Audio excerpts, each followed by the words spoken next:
She's also, I guess, one of the founders of the Marrow House, which has been active in providing support to refugees coming into Canada. And I'm sure she can say a more elaborate introduction. But I've gotten to know Mary Jo through taking a course which she taught, which was a Christian journey to Auschwitz, which was a really powerful time of reflection upon the events of the Holocaust and also the current situation in Canada. And it's really created in me a desire to become more aware of the issues surrounding refugees and current legislation, which is quite challenging for refugees and newcomers to Canada. So we're just very thankful that Mary Jo just graciously said that she would be willing to come to teach this Sunday school this morning. And we had planned to have this topic, and Mary Jo heard that this was what we were going to be dealing with this morning. And I had mentioned that we would like to have a person from the Sanctuary Coalition at some point come in and speak to us more about what the work of that group is. And she offered to come this morning, so we're very thankful. Welcome.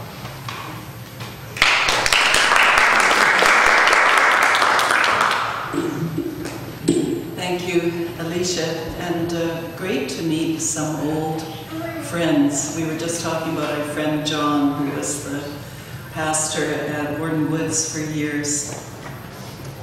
Through John and other Mennonites that I've worked with, and you can't work in justice and peace without working with Mennonites. So through them, I have come to a very profound respect for the Mennonite tradition. So part of my wanting to be here this morning is also just to be with you and to find strength in your tradition. I've said in several places, the wider Christian community, the universal Christian community, is profoundly in need of your particular witness, your fidelity to really an alternate way of living the Christian gospel, the small local commitments, and most of all, your profound witness to the peace tradition and to your sensitivity to persecution and your lived, felt sense of what that means. And those of us who share in other histories are in need of this, and we owe you a profound debt of gratitude. So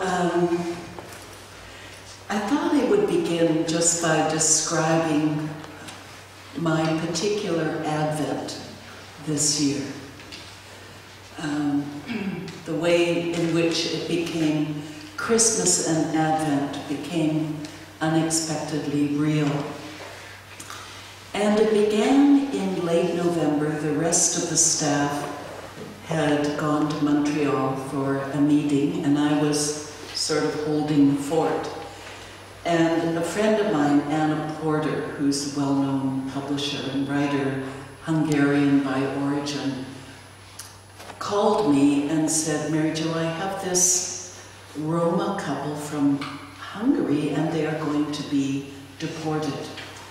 And they simply cannot go. They are the head of the Human Rights Commission, the Roma Human Rights Commission in Hungary. And they were the ones who documented evidence of killings and burnings in Hungary. They simply can't go back, and I don't know what to do, and would you see them? And I said, I'm really busy now, Anna. This was Friday. Tell them to come on Monday. You know, this is our usual. I'm very busy. Tell them to come later. So I went back to work with all my tiny, little, important stuff. And half an hour later, the bell rings, and there's a sign on it saying closed, and it rings again and rings again. And finally, the one other person in the office answered the door, and this couple with a little girl came down to the basement and up to my desk and said in very broken English, "Hello, from Anna." Here, and there they were. And the one other person in the office happened to speak Hungarian.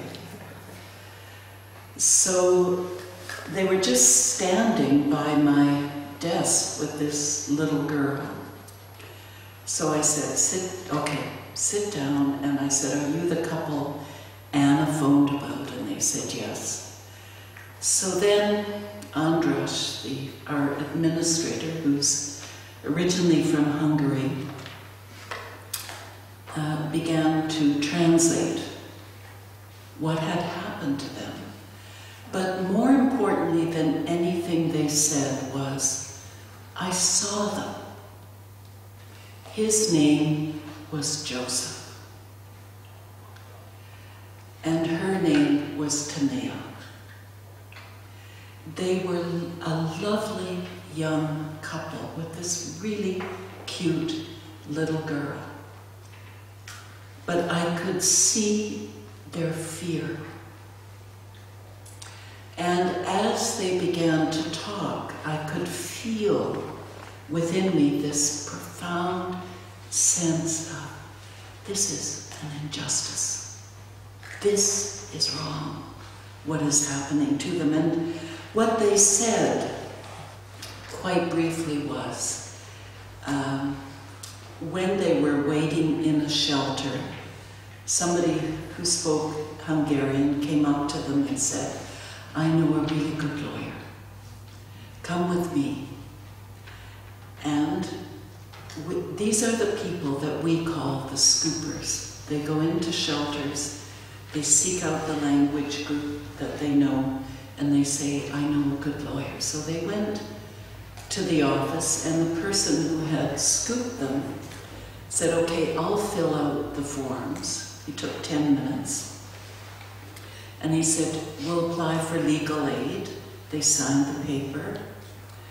And they never heard from him for months. And they had a box full of documents about the research they had done. They had videos of them on national television. They had a letter from an EU member of Parliament saying how important their research was in drafting the EU statement on the Roma in Hungary, which was extremely critical. They had a box full and videos and CDs, and they gave it to this man, and they said, "Give this to the lawyer. It's for our hearing." And they arrive at the hearing. The lawyer never came. This person, the scooper, was there, and he said, "Don't worry, I'm here.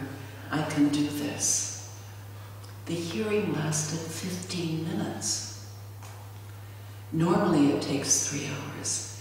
And the woman, who's a very attractive young woman, just stood up and said, "I want the truth of our story to be told.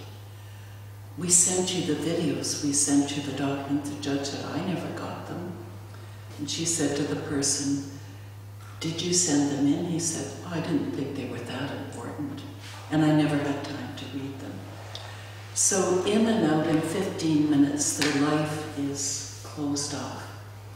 Then the lawyer said, "Well, I'll make an appeal." They paid him $1,500. We later found out the appeal was never sent in, so automatically all the doors just shut. And at that point, it's almost impossible to retrieve a situation. So I listened to them for about 3 hours. That was a Friday afternoon. And I felt summoned by this couple. And I think that the experience that I have is the experience that many church people have. A refugee in a desperate situation comes to them. It's never planned. You're always too busy. There always seems something more important to do. But when you see them and you listen to what they have to say, everything changes. And they, in fact, become a commandment. So in this book, The Other Face of God, I've tried to describe what that experience is like and how profoundly religious it is, how profoundly biblical. And I have a few copies of the book at special price if you're interested. So this is what I call the ethical moment. It is this moment when you are summoned, addressed, commanded. This is the time of annunciation and visitation. There is a knock at the door of the place that structures everything that is familiar and safe. It is only the sound of one hand knocking. You can choose not to answer. For reasons unclear even to yourself, you open the door slightly and see the eyes, and then the blur of a face as it looks down and then up again. It is the face of a stranger, the face of a woman. You do not know who she is. You do not know who you are. You could close the door. Perhaps she senses this. The face of a woman with a voice says, "Please help me." You could say no. "I am too busy, I am too tired, it is too late." There are other places to go. I do not know what to do. You used to know, before you learned, how the system can file people away forever.